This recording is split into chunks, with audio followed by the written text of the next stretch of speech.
Now I'm going to see what's underneath the other side of this thing. I mean, you recently saw, I'm not sure what to tell you, the other side, the top mainly, and the other side.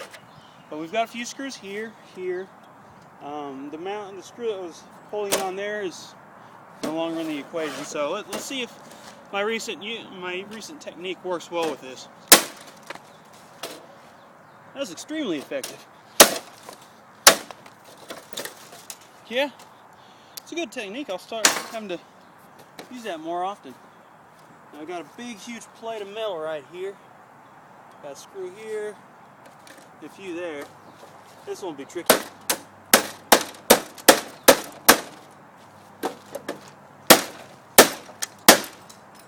Good, popped right off. Screw here. Good. Screw here.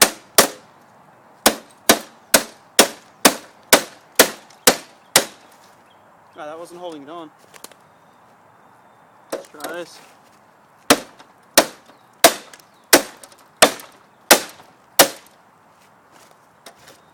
And that's getting loose.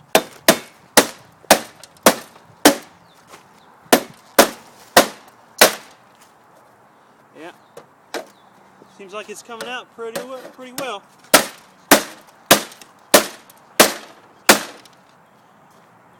Okay. That one's almost done.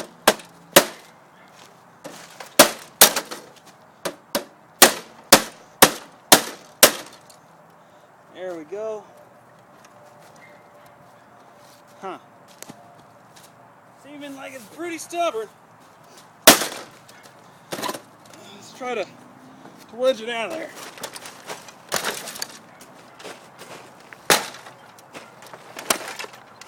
Well, that was kind of dumb. Put my foot on what I'm trying to wedge it out of.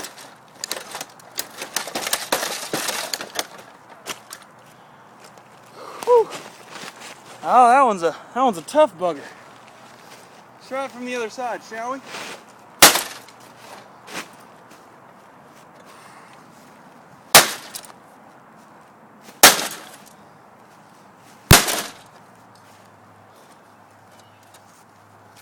Try at an angle.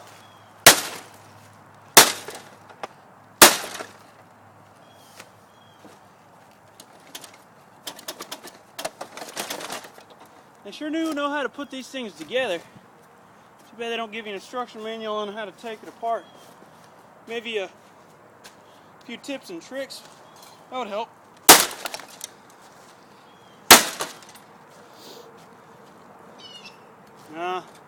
It's looking like this one's going to be a bit of a bugger. Hey, there's a screw right there. Damn plastic.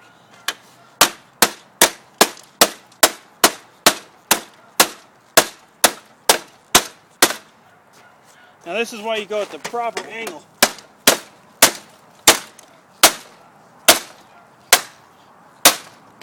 There we go. Popped right off.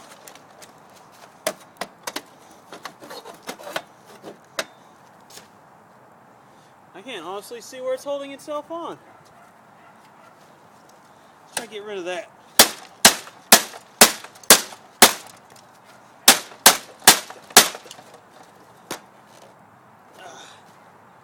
Looks like it's welded right there.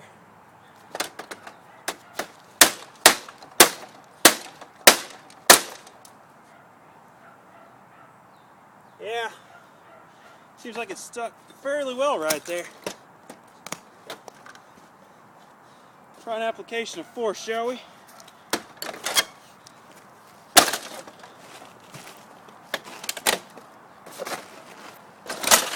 There we go.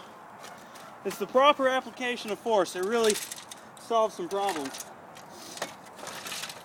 Now this one. This looks like a data processing board right here. The only inputs are a parallel lead.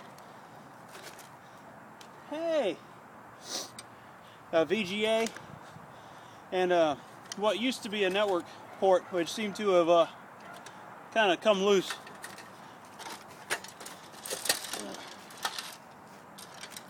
Yeah. There might be some interesting stuff in that. I'll have to see if I can pop the screws off that later. Got a very, very, very patriotic run of cables right here. Some red, white, and blue. And some blue and blue. Let's see. Now this is some really cool stuff. People really get to enjoy all the little tiny gears and stuff, all the gear works that they put into these printers, especially the big ones. You'll see these a lot in the bigger laser printers, and like at corporate places that will have multiple trays per, single printer. A heat sink. Now these are very important because these things create a lot of heat. This will be the power bank here. You'll see some capacitors, some filters, transformers. This will create high voltage, real high voltage. Oscillate back and forth until it creates the proper voltage to run the high intensity laser. Some really fascinating stuff in this. Too bad it's not anything I care about. I'm really wanting to get that drum turning. You can see the pivot point right here. It's just locked in there. Maybe I can get some movement on this side.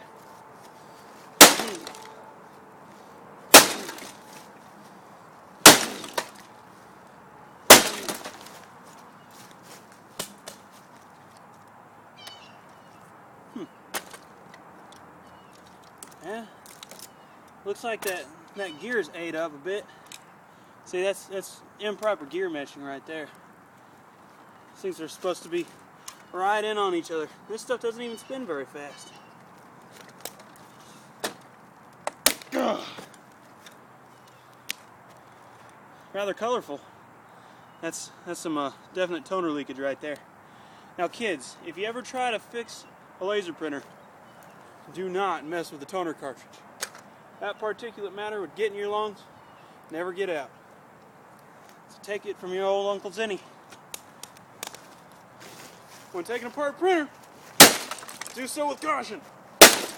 Be very careful. You could hurt yourself. Not the little scratches and boo-boos that you get, falling down the stairs, but some real bad damage.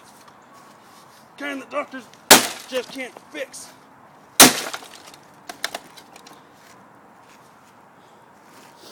Well, I think that's all the information I can get out of this side. Join me next time.